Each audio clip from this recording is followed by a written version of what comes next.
Tonight we have a special guest that we see who's working very hard to grow in Bezrat Hashem. He takes his learning seriously. Joey Saadia we have tonight. I want to just give him a big shout out. Baruch Hashem, he's doing great. So, Rabotai, this week we're gonna learn. First thing I'd like to discuss is like this. The Pesukim say, when Moshe and Aharon went to speak to Paro, how old were they? It says, "U'Moshe ben 80 shana, ve'Aaron ben 83 shana bedaberam el Paro." Moshe is 80 years old. Aaron is 83. How many years did Moshe Rabbeinu live? 120 years. At the age of 83, he goes ahead and now if you think about it, his essence of taking us all out of Egypt, why is it so important and necessary that Torah says the age of Moshe and Aaron? At the end of the day, just say, beautiful, this is great. Moshe and Aaron is going to Paro to talk to him in order to get him out of Egypt. Period. So, plain and simple. Why does the Torah have to mention the age of Aaron and the age of Moshe when they're speaking to Paro? And you know what the answer is? It's a very simple answer. The same answer is that in life, a person might think in life that, oh, it's too late. I can't start. It's impossible. Well, guess what? I have news for you. It's 100% wrong.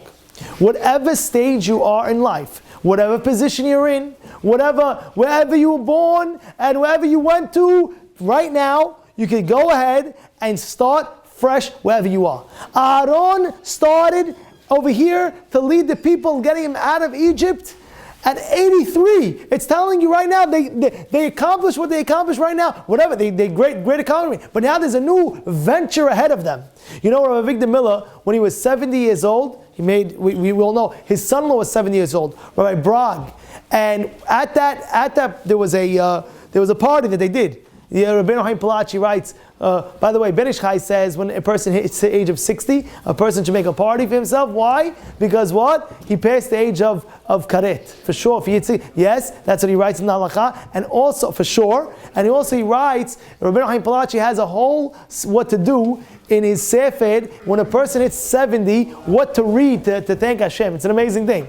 Show me, please, raise the camera, please, a little bit. Thank you. A little bit, thank you. So now, what? It's at the max. Okay, it's at the max, okay. So now you have to understand why is that important. There was a rabbi, Rav Avram, Rabbi Palm. Anybody here Rabbi Palm? Anybody here Rabbi Palm? Yeah, Malkiel, you heard of Rabbi Palm? Of course you heard of Rabbi Palm. He's the Rosh Hashiva of Torah. Everybody heard of Rabbi Palm.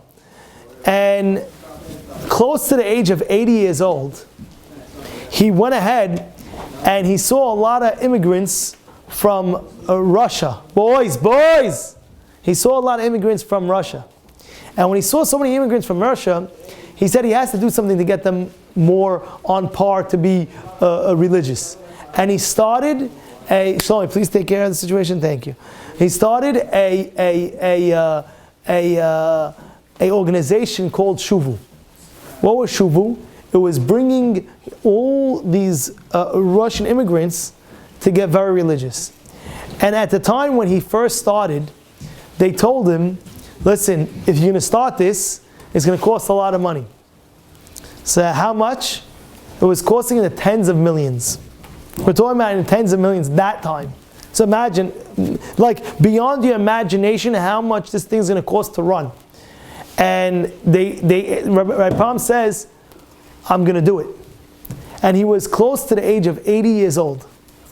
Says, what do you mean? How are you doing it? At the age of 80? Says, yes, close to 80 does make a difference. Why? If it's needed, im en ish, hishtadel liyot ish. If there's nobody else to take control and in charge, you be the one to do it. What do you mean? But Rabbi, it's beyond my scope. I can't do it. Don't sell yourself short in life because you can't do anything. Because when you start doing, God gives you the power to continue doing. Because in essence, I saw Cham Baruch said today, my son gave me a sefer, Torah Cham Baruch. It says over there, what are you supposed to think of when we say the bracha, HaMechin Mitzadeh Gavid? Every morning we thank Hashem, HaMechin, that He prepared, Mitzadeh Gavid. My tzad means the steps, Gavid, of humans. Meaning, He gave you the ability to walk. He gave you the ability, HaMechin Mitzadeh Gavid. He prepared the steps of yourself. What does that mean? He writes in a sefer that when he's saying the bracha, you should thank God when you're saying it in your mind, that you don't have any problems with actually your feet walking. He says that if you think about it, there's something called cartilage. What is that cartilage? It's in between the bones, and there's there's something cushiony in between each bones and joints. Why is that important? Because the bone can't hit the other bone. Right? If you have two bones that are hitting each other as you're walking, it'll just hurt you every single time. The bone is hitting another bone. The bone is hitting another bone. So he writes, when he's saying the bracha in the morning, thank you, God, that my steps I could walk without having any pain. I'll tell you a true story that happened. I had a relative of mine, when he had a kid. The kid became about 12 years old. And one day he was walking, and he said, Dad, something's wrong. So what happened? He said, the feet are not exactly even. Meaning, one leg is bigger than the next. It's true. He asked me if I could come with him to the doctor to verify, see what's going on. And when the doctors saw it, they said, yes, it's true. So he says, what do you mean? How is my son going to ever walk normally? It's going to be, imagine 1 foot is bigger than the next. You know how hard it is? Not by a lot, by an inch. By an inch. You know what inch? Inch is very, it's like this. It's like this, small inch. But when he walks, he has a different walk. It's a different walk. And now, when he like, let's say for example, he keeps on walking, one side is like, the legs are not even. So what did the doctor make for him? The doctor made a personal shoe. That every shoe that this person wears, the shoe is 1 inch higher than the next. So now it's even. That's even. Did you ever thank God that you have two legs that are on the same level and not an inch off? You ever thank God for that ever in your whole entire life? Isaac, did you ever do it? You better thank Hashem now. Thank Him now. Say, thank Hashem. You have your two, that's catching you. You hit it in your head? Okay. It's a real thing. You ever think about that? I have good news for you. This boy, eventually he grew a little bit older, and now he has a 4 or 5 stamach. Both legs are even now. It grew an inch. It's a true story. It grew an inch. And now, Baruch Hashem, he's all well and fine. But what am I telling you? He says that you have to thank God. Did you ever thank God in your life that you have your 2 feet together? And this is, you have to understand something. Cham Baruch said that many years ago, and he wants to, it makes sense to thank Hashem for that. In any case, what are we saying from there? That even so you can't do anything, even to walk. You can't do even walking without God giving you the power to do. And by the way, they say in the name of Havetz Chaim, when he would walk from one room to the next room, he literally would kiss the mezuzah and please Hashem, help me get safely to the next room. Because even the walking, you don't know if you're going to be safe. You know how many people fall, this, that, you don't know. But what? That's the thing. So if you can't even walk without God giving you the protection, so what makes you think that you can do anything? The answer is, when you try to do something, Hashem will help you do the rest. It says, Kol mi shebal et hahed mesayin oto. Anybody, I went to, Baruch Hashem, I had the zchut to go to Shlomo Volba, the Mashgiach. He was the very big Tamei Hacham in Beit Vegan. He was one of the biggest rabbis, Rav Shlomo Volba. He wrote a sefer called Aleh Shur. And every Shabbat, every Saturday night, Motzei Shabbat, I went to his class. And a lot of the themes, a lot of the inyanim, a lot of the tochen, a lot of the topics that he was talking about was one inyan. Kol mi shebal et hahed mesayin oto, which means you put your foot forward Mesainoto. In heaven, in Shamayim, Hashem will give you the siyata d'shmaya to continue, to continue, to continue. You know, sometimes a person, he gets nervous. How am I going to get married? What am I going to do?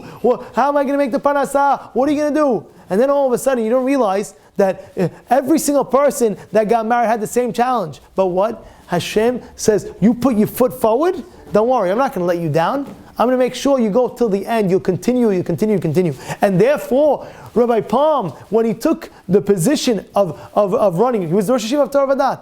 He was Rosh Hashiva. He didn't need to do another thing. He's almost 80 years old. He doesn't do another thing. He says, no. If it has to be done, it will be done, even in the old age. Even in the old age. And Ramila said at his son-in-law's 70th birthday, he says, if I wouldn't know, he's 90. He says, now, at 90, Ramila is saying, I have so much more things that I want to accomplish at the age of 90. Usually at 90, I'm happy just alive. What are the Gedolim thinking of? What else can I accomplish? Rav Nassim Tzvi Finkel, he was the Rosh Hashiva of the Mir Yeshiva. Somebody came to him at the age of 73 and said, Rabbi, I'm inviting you to my Siyum. I finished Masechet Shabbat, the first Masechet I finished in my life is Masechet Shabbat, and he starts saying, and now I want to do more and more. He says, what's the next one? He gave him the next Masechet. He says, no. I want to see you finishing the more than that. I want to see you finishing Shas. And he says, okay, fine, I'll see. So no, show me a plan. And he ends up writing a whole plan. It took him like a week to see, this year I'm going to do this, that year I'm going to do this I'm going to do that. And at the end, Rav Nosson Tzvi Finkel says, this is a plan. But he said, Rabbi, but by the time I finish this plan, I'll be how old? I'll be 93 years old. I'll be 93 years old, I'm going to start like that. What am I going to do? Says, yeah, it doesn't make a difference. You plan, you do whatever you can do, and what? And Hashem will help you with the siyata d'shmaya. A person in life, he has to know, you can't do anything in life without Hashem's help. So what's the difference between you walking or doing an adventure that's very difficult, you think is very difficult, and the task is so big? What's the difference? You know, Rav Victor Miller said this past week, I saw one of the shiurim, he said that, you know, it's an amazing thing. He said that it's hard work to be a gadol, but you don't need a good head. And when it gives you so much confidence, what do you mean? What does that mean? It says if you sit and learn and you can make it very big in life. And anything that you do, and anything you put your foot forward to. And therefore, the reason why the Torah is emphasizing that who cares what age they were when they spoke to Paro? The main thing is that they went to Paro to get us out of Egypt. No, the age is important. It's teaching you that it doesn't make a difference what age you are. Even at the age of 83 and 80, like Moshe Rabbeinu was 80 and started, it's still a starting point. Don't ever think that you can't accomplish. And this is a big chizuk, because if you're younger than 80 years old, if you're younger than 80 years, how much more so, how much opportunities that you have to understand and do right now. He said, I'm still young. You're younger than 80? You're a very young man. You're younger than 80? Wow. You have to understand, you have to think of accomplishments, what you can do in your own life. Jack, please. In your own life, think and plan. Think and plan. Put a foot forward. This is what we're learning tonight. Yeah? That's why it's important. Why? The age is important to tell you. Not only this age, even your age now that you're in, don't sell yourself short. Think about things that you could accomplish in life. That's the first thing. Second thing I would like to discuss is a very interesting pasuk. The pasuk says that when it's speaking about Moshe and Aaron, there's a whole pasuk that says, Hu Aaron u Moshe. This is Aaron Moshe. It's speaking about Aaron Moshe. Asher Adonai Alahem hotziu et bnei Yisrael me'Mitzrayim atzvotam. It's funny because we know who's going to speak to Paro. We know from the past Parshiot. We know from the past Psukim. So why is it now all of a sudden? By the way, this is Aaron and Moshe. And then it continues. Hem ha-medabrim el Paro melech Mitzrayim.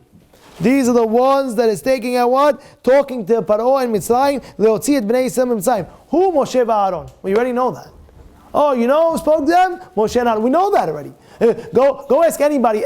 By the way, we know that from advance. We know that from before. Who's going to speak to Moshe and Aaron? And yet, what does the pasuk say over here? In pasuk Vav, you can look it up. Perek Vav, pasuk Vav. It says, "Hu Aaron uMoshe." This is Aaron and Moshe. Asher amar Adonai lahem, hotziu et bnei Yisrael mitzrayim atzvotam. Hem hamedabrim. These are the ones who spoke. El Paro melech Mitzrayim, hotziu et bnei Yisrael mitzrayim. Hu Moshe Aaron. Again, what's going on? Why is the Torah emphasizing who Moshe and Aaron? What is the emphasis of it? Now we know. So I'll tell you the answer. The answer is, in life, if you look at the Pirkei Avot, one of the things is, it says, Have az kanamer. What does that mean? Have az kanamer means, be bold like a leopard. Yeah? Be bold like a leopard. Have the azut panim like what? Like a leopard. Now, you say to yourself, why is that so important? Be bold like a leopard. What is going on? What is Pirkei Avot teaching us? So I'll tell you.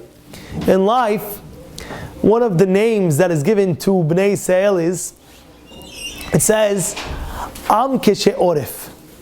What are we? We're a stubborn nation.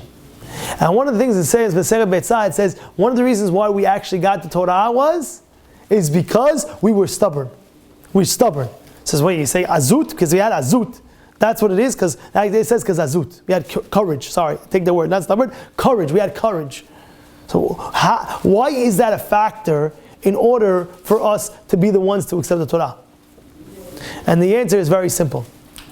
In life, the only way you can exist for all these years that we were living is the boldness that we had. It's the boldness that we had. Through thick and thin, we always gave our lives for Hashem. We were always bold and to say, we're doing it. And you read Sefarim that gave them their lives over for Hashem, and they tell you, they literally came and they killed the person, Al Kiddush Hashem. And they asked the guy as he's being burnt for Hashem, how do you feel?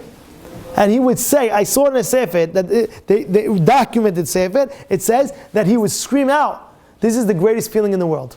The Hana'ah, I feel no pain. This is the greatest Hana'ah in the world. What's going on?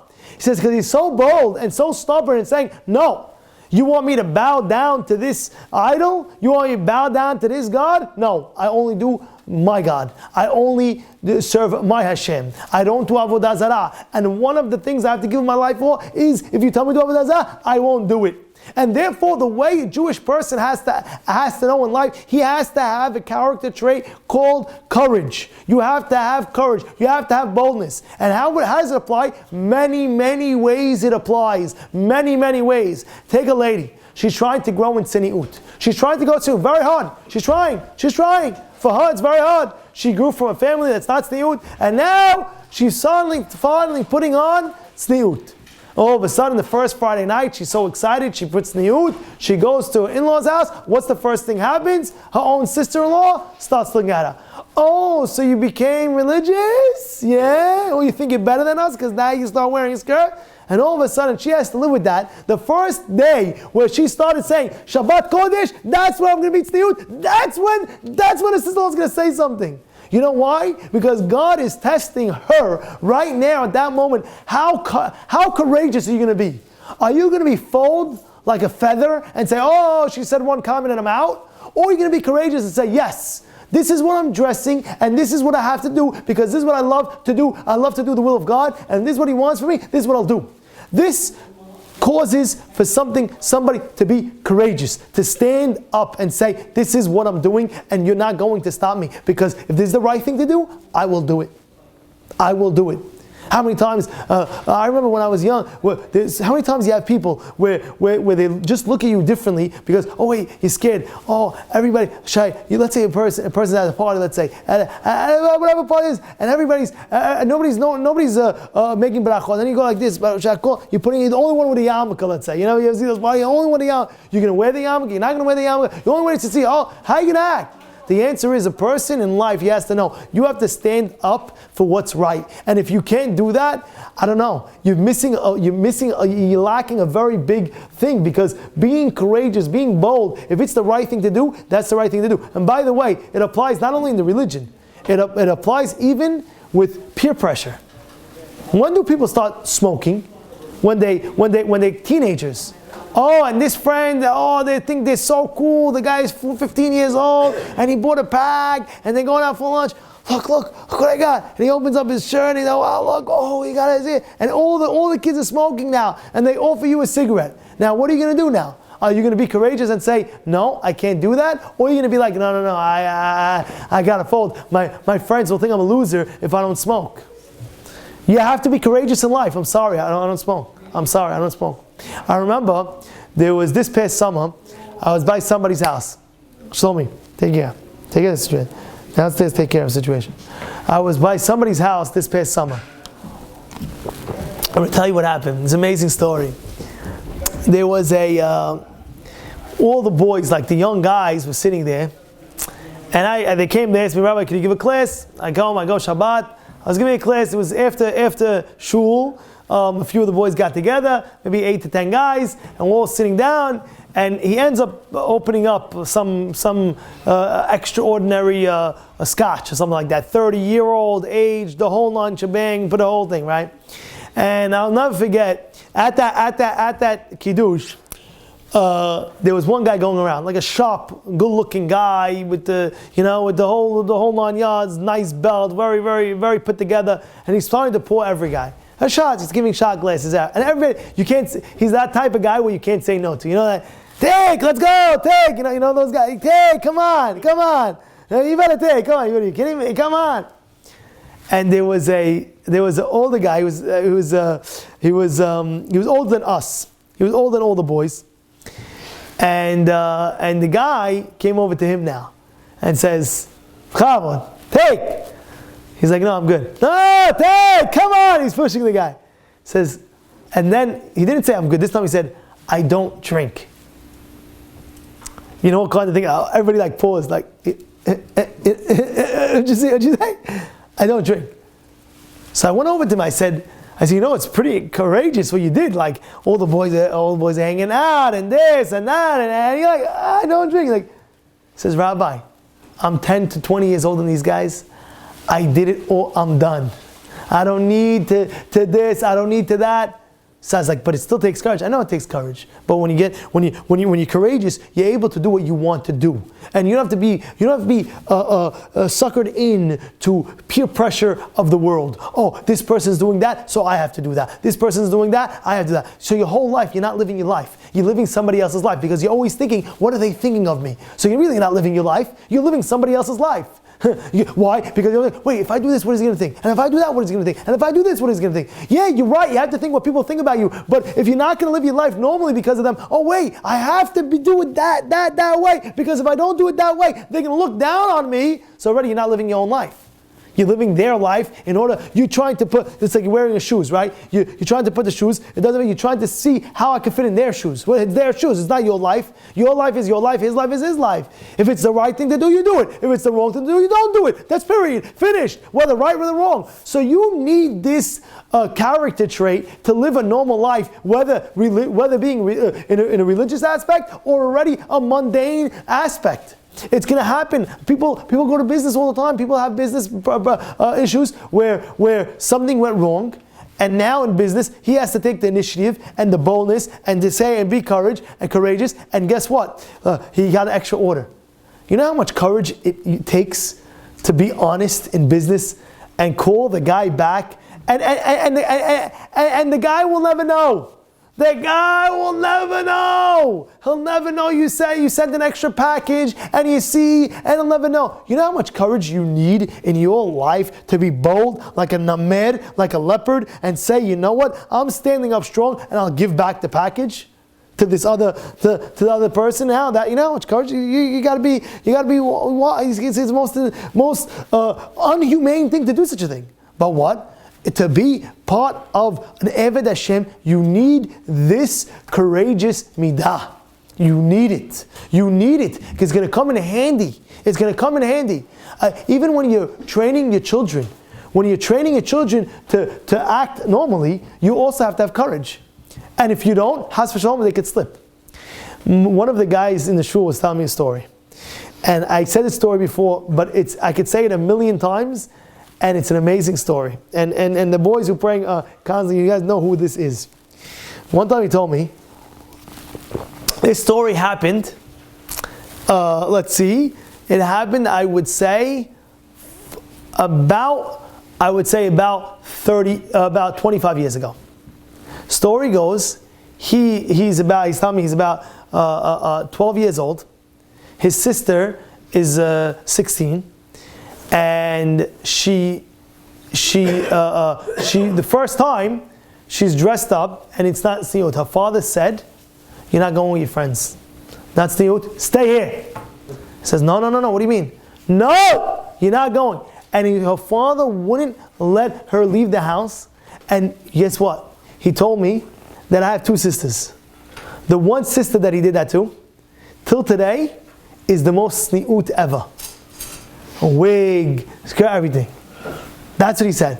The other one, my father wasn't as strict in. Sometimes you have to know. I'm not giving you a lesson in chinuch right now. I'm giving you a lesson in being courageous. He was so courageous and bold. Said, "Listen, you cannot be looking like this, and therefore you are not." You know how much courage you have to have? You have to have courage. You ever see a little kid trying to go to her friend? Go look at kids that are 12 years, 13 years old. I want to go to my friend. I don't care. I'm going to my friend. And you know it's bad for the kid to go to the friend. You know how much courage you have to say, "No, you're not doing it." I know you'll get influenced by the bad if you go to that friend's house. You know how hard it is for a parent to just say no to his child? No, you're not going to that child's house. No, it's bad. No, you bad influence. No, I said no.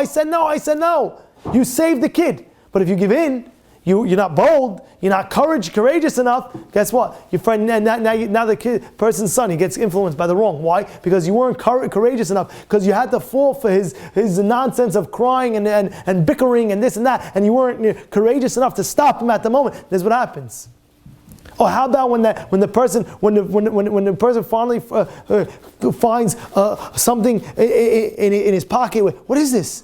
And then the father doesn't do anything about it, and he's I don't know what to do, and there's that. Oh, the father's very courageous. I want to get to the bottom of this. I don't care, you're grounded, and this, that. And the kid's going crazy. But eventually the kid will snap out of it, and you got it for life. But you need that courage. I'm not going in the chinuch aspect, I'm going in the courageous aspect. You have to have this boldness in everything in your life. It has to be. Why? Because things are going to happen, and if you're not bold enough, guess what? You're going to fold. And you won't succeed. Why? Because you're always feeling, the need that I have to please. I have to please this, and I have to please that, and I have to please that, and I have to please that, and I can't live my own life. Because all the time I'm pleasing somebody else. That's all I'm doing.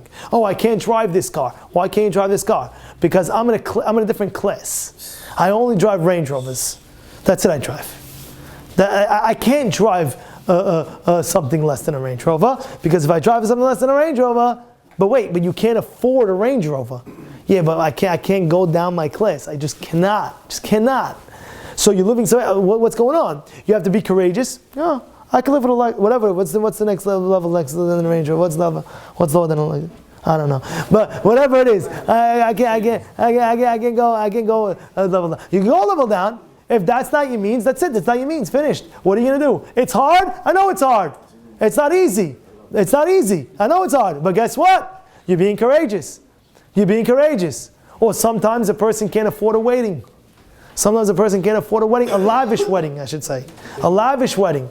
So take a little bit less. No, I need top of the line. My friends I understand your friends. Make them happy. We're not saying don't make them happy. But sometimes it's beyond your means and you can't do it. So now what happens is you have to be courageous enough to say, sorry, it's not in the budget.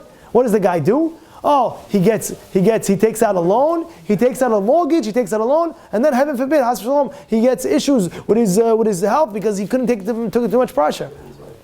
Yeah, I'm not saying it's easy.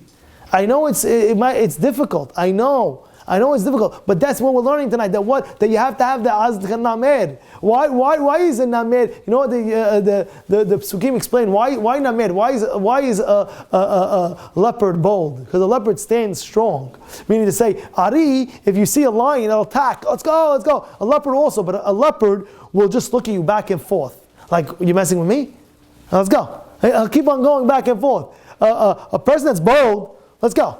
And you know how you have to be the most courageous too? Your Yetzer Hara. You have to be so stubborn with your Yetzer Hara. The Yetzer Hara is going to play games with you your whole life. He is the best guy to get you crazy. He drives the guy nuts. And I'll tell you one day, don't be happy today. Happy is a state of mind. No, don't be happy. And the whole day you're upset. He just tells you, no, I'm going to be stubborn. I'm going to be courageous. I'm going to be happy. I don't care what's going to happen. I'm going to be very happy. You're not going to put me down. That's his plan. He plans to pull you down, and therefore when he pulls you down, you can't learn, you can't pray, you can't give charity, you can't give chesed. Why? Because you're down. But how did it happen? Because you weren't bold enough to stand up to the Yetzer Hara of your mind saying, no, I'm going to be happy. No, I know this didn't go my way, and I still be happy. I don't care. I will be happy. I don't care. I will make it happen. I will make it happen. And that's the boldness of it. That's the strength you have to have. You know, sometimes a person, even dieting, how many people are on a diet, after 3 days, that's it, they lost. What happened? I had a bar mitzvah, I saw this cake, I couldn't resist. Right? What happened? Hanukkah came with the donuts. I forgot. Actually, I know. After Hanukkah, I'll make my diet.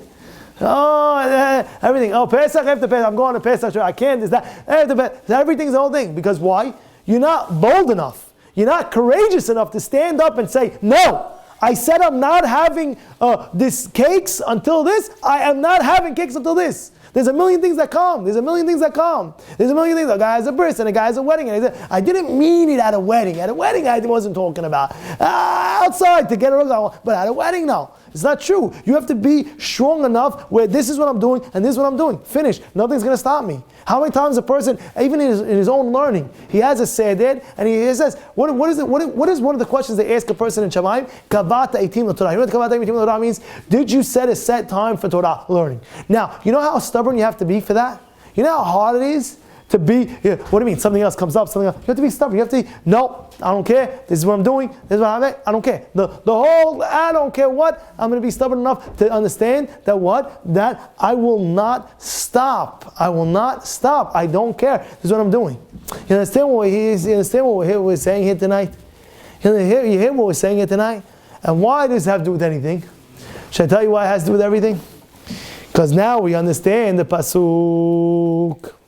What is the pasuk saying? I have to add this one last thing. One last thing I have to add.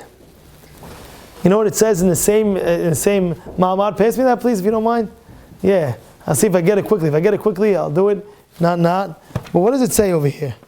It says something amazing that you really gotta contemplate. Yehuda ben Tema Omer. He says, "Have azka named, be bold as leopard." And then he says, "Azeh panim legehinam." Same rabbi. Yehuda ben Tema Omer. Have azka named, and then it says, "Az panim legehinam." So wait, you just told me, Rabbi, I have to be courageous, I have to be bold, I have to be this, I have to do that, and now you're telling me courageousness, gehinam.